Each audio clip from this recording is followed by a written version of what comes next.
Hello dear viewers, welcome to our channel. It's very good to have you here. In this video we're going to have a look at the construction and principle of operation of an ignition coil. An ignition coil is simply a step-up transformer that converts the 12-volt battery voltage supplied to it to extremely large voltage that can be used to ignite the air-fuel mixture. In order to fully understand the principle of operation of a conventional ignition coil, let's have a look at the principle and the circuit of a conventional ignition system. Now this diagram shows a conventional ignition system. As you can see, the ignition system constitutes of a power supply, which is a battery, for this case 12-volt battery. Then battery voltage will be supplied through the ignition switch to the ignition coil. Here is the ignition coil with the primary and secondary winding. And then some of the ignition coils, they have resistor to limit the amount of voltage supplied to them. So here we have a resistor connected in series to the low voltage circuit. And then the primary winding will continue its path to the distributor breaker points. In here, we have a breaker point or a contact point that will turn on and off the current flow through the primary winding. So here we have the breaker points. The breaker points are turned on and off by the distributor cam plate. As the distributor rotates, they make or break this primary circuit. The secondary circuit, however, is constructed from the ignition coil secondary terminal. Then it goes to the distributor center terminal. The high voltage that is generated inside the ignition coil will be distributed to each spark plug by the distributor. The distributor uses high tension cords, high tension cable or spark plug cable to distribute the high tension voltage to individual spark plugs. And then the spark plugs are used to ignite the air fuel mixture, having received the high voltage surge produced by the ignition coil. Now, let's go back to the ignition coil and see how it is constructed. The ignition coil, as you can see on this diagram, is constructed from two windings. The primary winding, which is connected to ignition coil positive, and then through some winding then comes back and gets out of the ignition coil through ignition coil negative, and then go to the distributor.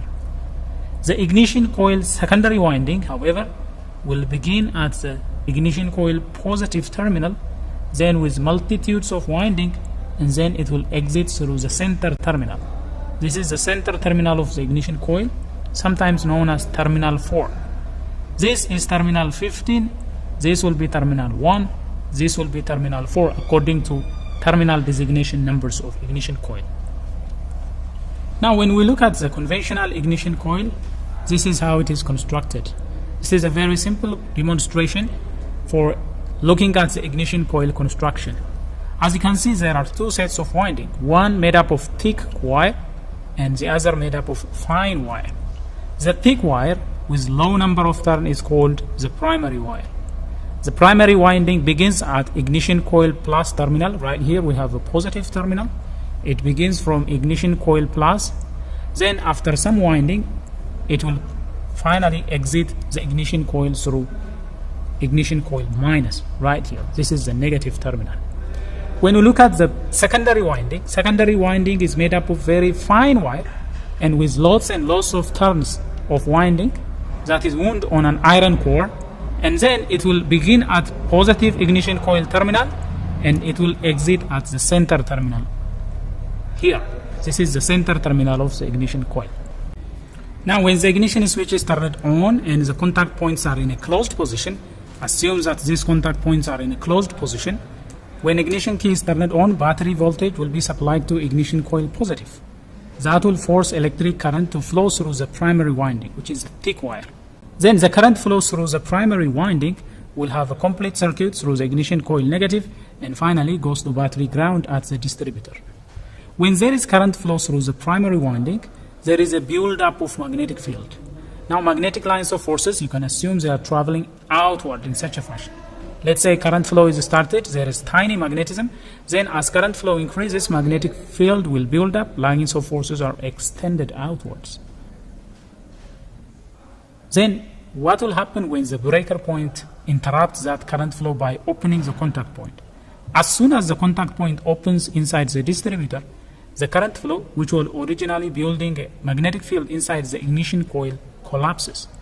That will cause the magnetic field to collapse in such a fashion. When magnetic field is collapsing like this, it's like collapsing like this, that change of magnetic field will induce extremely large amount of voltage on the secondary winding.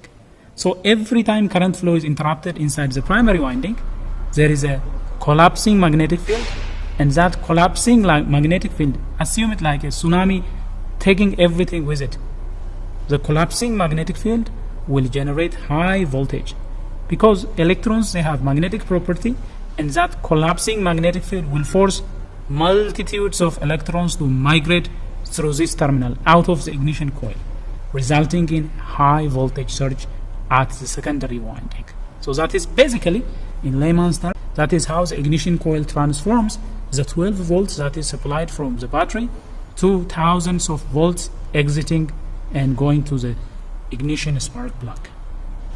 Now, in order to increase the magnetic field inside the ignition coil, the primary and the secondary winding are wound on an iron core. Iron core have a possibility of increasing the magnetic field strength inside the ignition coil. So this primary winding and the secondary winding are wound on an iron core. Now the collapsing magnetic field inside the ignition coil, the collapsing magnetic field will induce voltage on the secondary winding. Now induced voltage on a coil is determined by the strength of the magnetic field, the rate at which the magnetic field is collapsing, and the number of winding of the secondary winding. Now because the secondary winding has extremely large amount of turn, somewhere around more than 25,000 turn, whereas the primary winding has somewhere around 300 number of turns, the secondary winding will have large voltage produced as a result of the collapsing magnetic field. So this is how it goes. Whenever there is current flow through the ignition coil, magnetic field will build up like this, and whenever that current flow is interrupted, magnetic field will collapse. Now the rate of collapse will also determine the amount of voltage that is to be induced on the secondary winding. In order to make sure that there is fast current flow and magnetic field collapse inside the primary winding, we have to somehow overcome the self-induced voltage that is going to oppose magnetic field collapse inside the primary winding. Whenever current flow is interrupted inside a coil, there is a self-induced magnetic field that is opposing the change. Now when current flow is going to be interrupted in here, there is a magnetic field that is generated on the primary winding as a result of self-induction. That voltage, if it is kept unattended, it will make the magnetic field to collapse slowly, reducing the secondary voltage. So in order to make sure that the primary current collapses as soon as the contact point opens, ignition distributors usually have a capacitor connected in parallel to the contact point right here. So there is a contact point. When the contact point opens, there is a tendency of arcing. Current tends to continue flowing even though the contact points have started to open. That will reduce the magnetic field collapse inside the ignition coil. The rate at which the magnetic field will collapse will be hindered if there is arcing at the contact point. So in order to eliminate that arcing and make sure that the primary current stops immediately, capacitors are connected in parallel to the ignition coil negative circuit. So once the contact points open, magnetic field will collapse.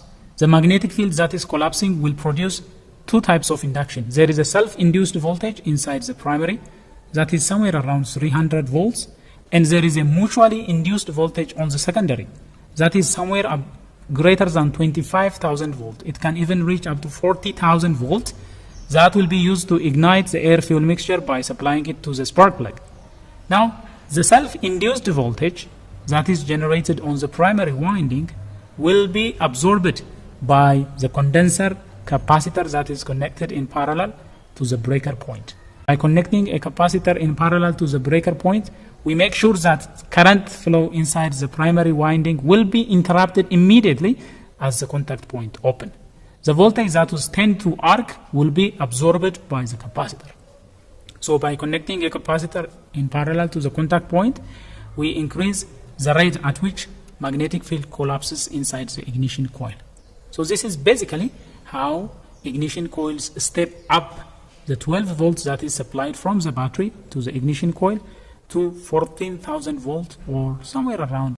Now to summarize, the ignition coil is a step-up transformer. It has two sets of winding, a primary winding made up of a thick wire and smaller number of turns, and a secondary winding which is made up of very fine wire and so many turns, thousands of turns. The primary winding is connected to ignition coil positive, and the other end of the primary winding is connected to ignition coil negative.